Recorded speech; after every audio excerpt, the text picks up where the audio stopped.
Did you expect Georgia to come out on top against Tennessee 44-41?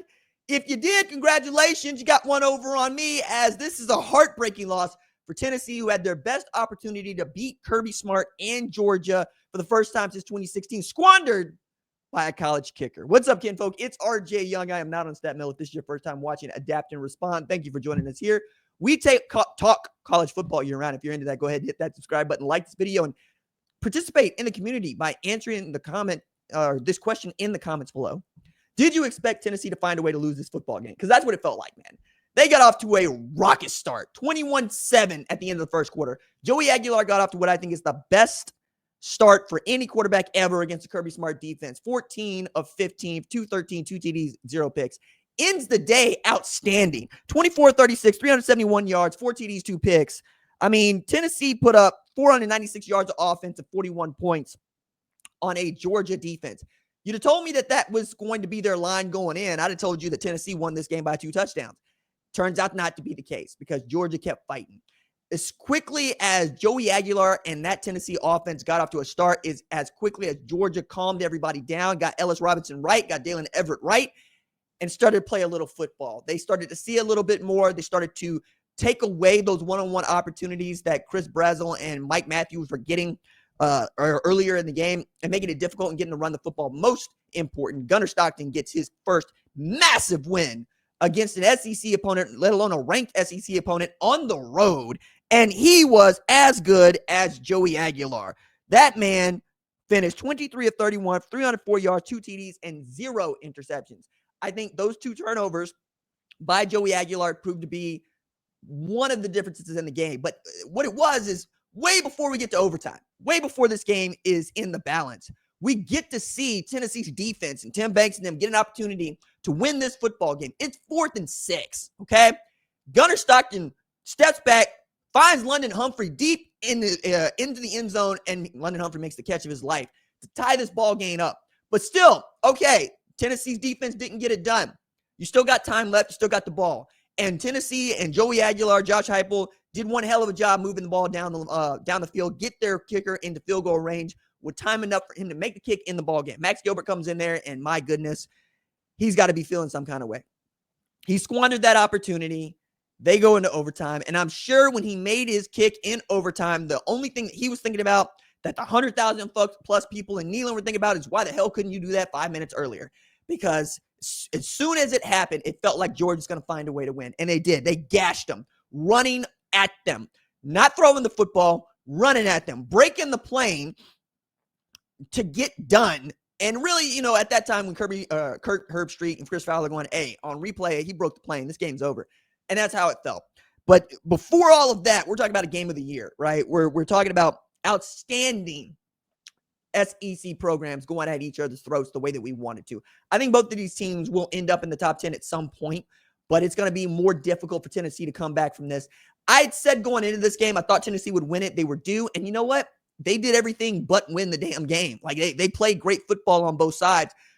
But the column that I wrote leading into the season is, as this was Texas' #1 team, this is Georgia's conference until somebody takes it from them. And this was Tennessee's opportunity to take it from them.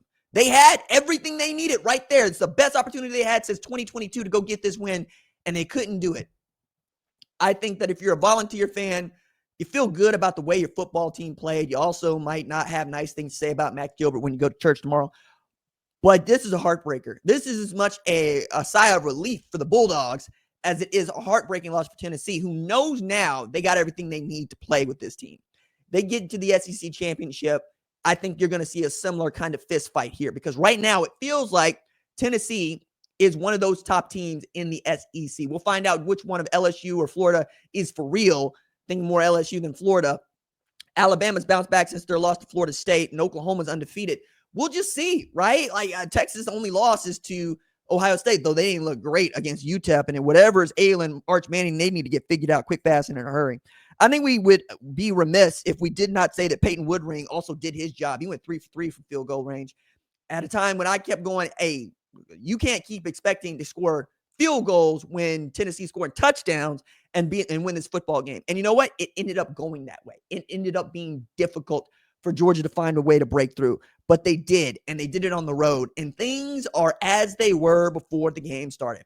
You got to take it back to 2016 for the last time Tennessee was able to beat Georgia, and that was on a Hail Mary, right? That's Josh Dobbs, Juwan Jennings. And the rivalry's only gotten fiercer the last 30 years because they've been playing each other since the 19th century, but not every single year like they have now. And now Josh Heupel is basically one SEC win away from collecting enough of the stones to make the Infinity Gauntlet work for him, dog. Like, it's, you beat Nick Saban in Alabama, you can't beat Kirby Smart in Georgia. And I'm sure that that's got to just wear you out. Now, I could also point out the 2 interceptions that were thrown, right? But I think more importantly, that the thing that I said to Tennessee fans is rush for 185. If you rush for 185 yards, that's the win. You're undefeated when you rush for 185 yards against anybody you play. They went for 125 on the ground, which is 60 yards short, and they came up 3 points short of getting a win against a top 10, top 5 for me, Georgia football team. We'll see where I end up ranking them come Sunday because Florida and LSU still got to play. Miami and South Florida feels like it's done, but A&M and Notre Dame still got to play. Last time I checked, Ohio State and Julian Sand were on the goal line. Julian Sand fell down on the 4th down. But this is a great game for Tennessee. Let's say it's not the loss for them that losing to Georgia Tech is for Clemson.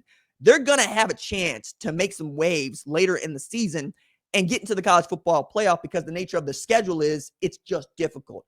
I believe every single SEC program has at least 5 ranked opponents on its schedule.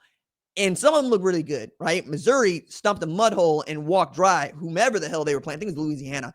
And Ahmad Hardy went for 250 on the ground. Oklahoma has a quarterback that's going to put up 300 yards total offense by his damn self.